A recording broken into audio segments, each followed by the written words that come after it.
Our idea for the mock-up was to really explore the ways that we might start to represent virtual materials through physical ones. What we really wanted to do was unpeel some of those layers and try to think about what a peeled apart virtual material might look like in the real world.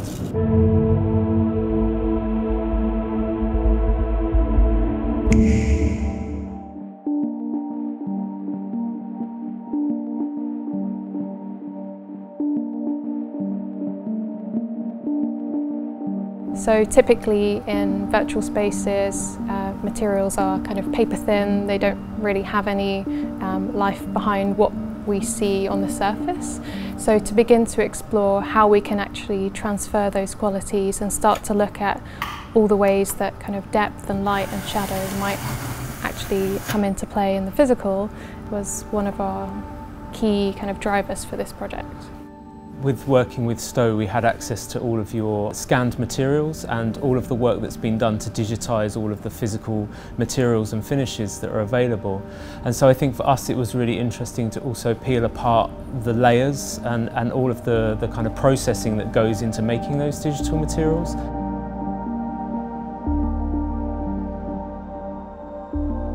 So our ideas around the form and shape of the mock-up was to essentially bring together a feeling of an exterior and an interior within this kind of confine of the 1.2 by 1.2 by 1.2 cube. We also wanted to bring together typical junctions, so we have kind of floor to wall, we have a kind of window opening and a kind of idea of an overhang, and this allowed us to play with both rectilinear and curved surfaces as well, to apply these different materials to, which would really showcase the different ways in which they can be applied. I think what we wanted to express is that in virtual worlds and with virtual materials, you often don't see what the build-up of the architecture is behind the surface. And so we quite liked the idea that, again, if we took that and we had this sort of white section cut running through, these junctions evoke something that is has a clear physical presence, but the boundary between the virtual and the real is sort of defined by this kind of particular sort of junction in the finishes. So I think we were really happy that it was possible to be able to achieve these kind of really sharp junctions between those finishes, because that really evoked almost like someone had taken a chunk out of a kind of virtual building and then placed it in. Zuerst haben wir zum Beispiel den gekrümmten Überhang angepasst, der anfangs dreidimensional gekrümmt war, was bedeutet hätte, dass man dort eigentlich gar nicht mit dem Werkzeug in diese dreidimensionale Krümmung reinkommt. Also haben wir beschlossen, okay, wir machen nur eine Krümmung rein, so dass es auch beschichtbar ist mit unseren normalen Werkzeugen. Weitere Anpassung war in der Rücksprache auch mit You+Pea, welche Oberflächen wir austauschen. Wenn zum Beispiel zwei raue Oberflächen an der Kante aufeinander getroffen wären, haben wir eine raue Oberfläche gegen eine feinere Oberfläche getauscht, um zu gewährleisten, dass wir dann auch dort auf dieser Kante im Schluss eine wirklich saubere Kante abbilden können.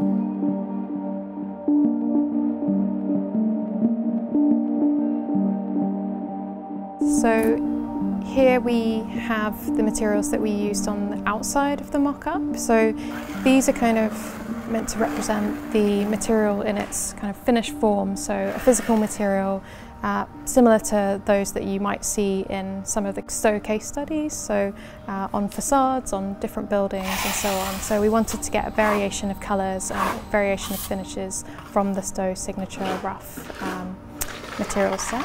And then we have the materials that represent the inside of the mock-up, which are supposed to represent the virtual materials. We wanted to kind of push how we could make these materials look kind of unreal in a way.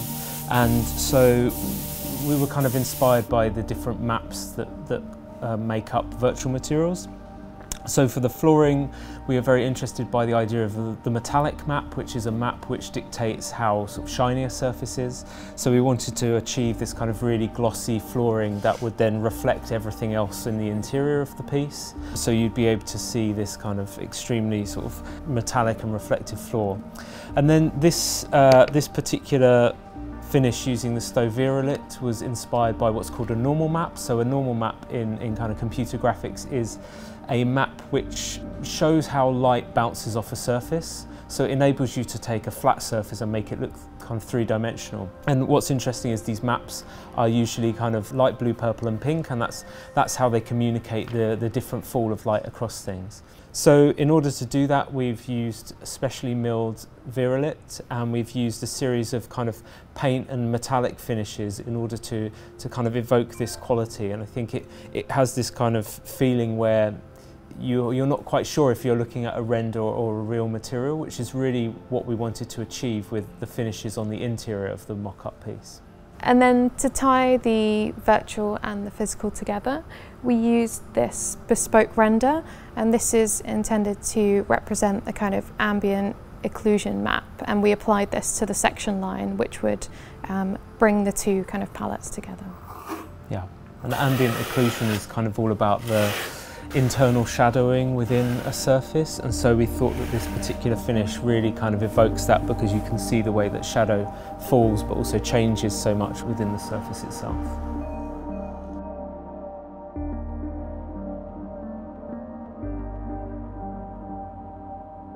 For the colours, we saw the outside of the model as the kind of colour map. So in a virtual material, that would be the layer that contains the colour. And so with that, we want to explore some really vibrant colours to maybe just push how the systems can be kind of used and applied. Although the inside of the model is coloured, we kind of wanted it to sort of have no colour, and actually to take the colours from the very particular maps that are used in digital materials. So we've used, obviously the metallic map is this kind of black reflective floor. The normal map, which is made of Sto Virilit, takes on the kind of blue and purple of a normal map. And then the displacement map, which is using Sto Eco Shapes, takes on the kind of grey colour of those particular maps.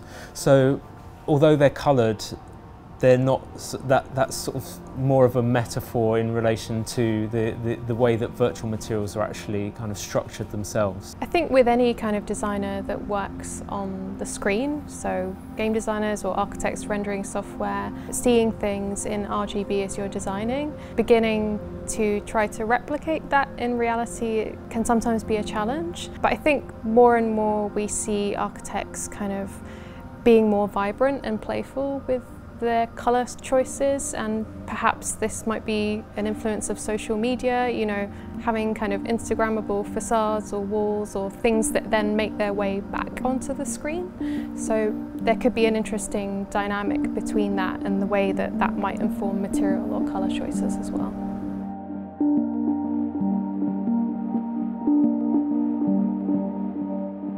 I think the big difference between maybe how we've made imagery in the past in architecture through rendering software and the game engine software, which allows for real-time rendering, is that you can then alter materials in real time, as Sandra's saying. So if you want to look at a particular like paint application or finish to the products that you're looking at, you can do that, you can switch it on and off, and you can kind of play with that quite quickly. Rather than waiting for a sample and that sample potentially being limited to a particular size, which is also really important to have on the table. Being able to kind of experiment with materials in real time as you're designing is an incredibly powerful and important tool. And I think in that respect, the digital materials have a lot of potential for trying out many different concepts and maybe pushing something in a direction you didn't initially imagine, because it's very like time cheap in order to do that, and with the quality of the game engine software's rendering nowadays, you can get very close to kind of photorealism anyway. So the gap between what you're experimenting with and the final thing that will arrive is not as large as it might have used to be, which I think is really powerful for architects.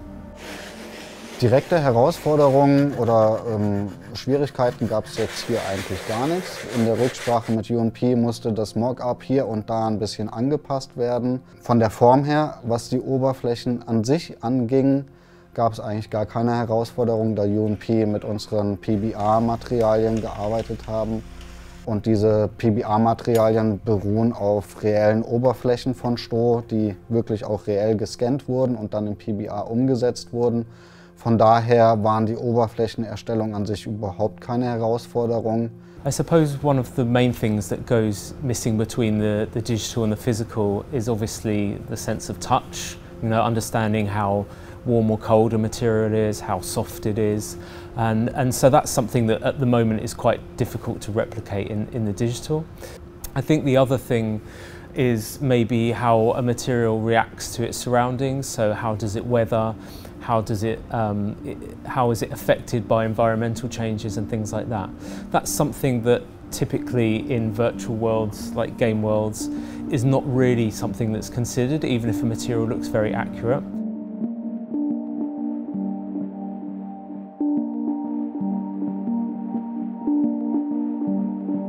Gaming has a lot of potential to influence architecture and also back and forth. So from playing video games over the years, they've always been design platforms in a way. So they've always been a way for users to be creative and to express their kind of inner desires, whether that's through kind of customization or coming together to kind of collaborate on participatory spaces. I think they've always had this relationship with architecture which could go even further. But I think maybe what's really interesting about platforms like Minecraft, for example, is that it doesn't look realistic, but it has a sort of quite a complex simulation of different material relationships.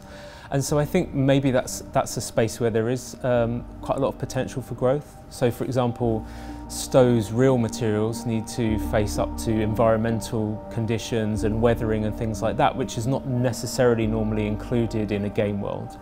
But there's no reason that it couldn't be, because these softwares have the potential for very complex simulations. So potentially that's a kind of space that might start to become really interesting in the future, is not just to maybe visually represent materials, but to also have a sort of simulated representation of how they react to the environment around them.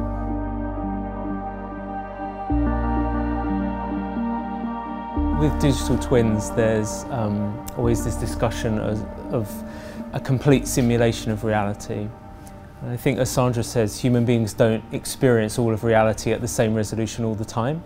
So I think there's definitely space for twins or simulations that really focus on like the granularity of a material experience. So we find it really interesting when they can take elements of reality and maybe exaggerate them or pull things out to analyse them at a greater detail or to accentuate them. And games do that as well, in a sense. They're not always complete replicas of reality. So definitely there's the potential for digital twins that focus very closely on the sort of material experience of a space, but it probably wouldn't be the same model that you make to work out the kind of traffic system of a city.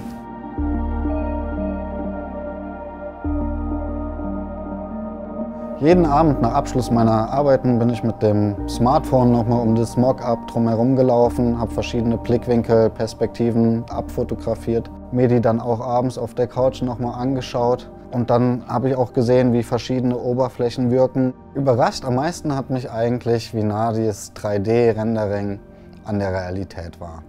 Des Weiteren hat mich wirklich begeistert das Sto Deko mit der Metallic-Beschichtung, die Geometrie, die Licht-Schatten-Wirkung davon. Und auch die Reflexion des Sto Deko-Modells in dem glänzenden Fußboden. Das war nochmal so wirklich, wo ich gedacht habe, hey, das hätte ich jetzt so nicht erwartet.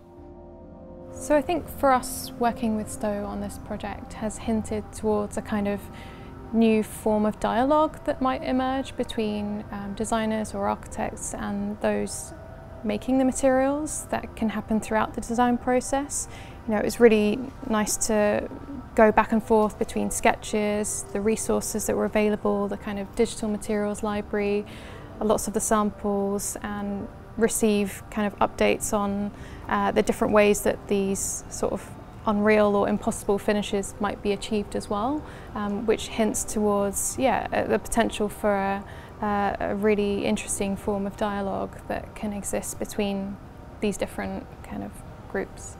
Having access to Sto's library of virtual materials was obviously really key to realising the project, because it allows us to accurately test and visualise the design decisions that we're making. And I think that aligned with the fact that using game engine software we can kind of customise colours and finishes and things like that and explore lots of ideas. I think definitely hints at or suggests a future where that's going to become much more embedded into a designer's practice, that we have prior access to the materials before we have them made or we have samples made, and we can really be very playful with the way that we engage with them and push the possibilities, and then take them to Sto and say, can we realise that? And hopefully we can. And I think that that's been a kind of really interesting way of us working.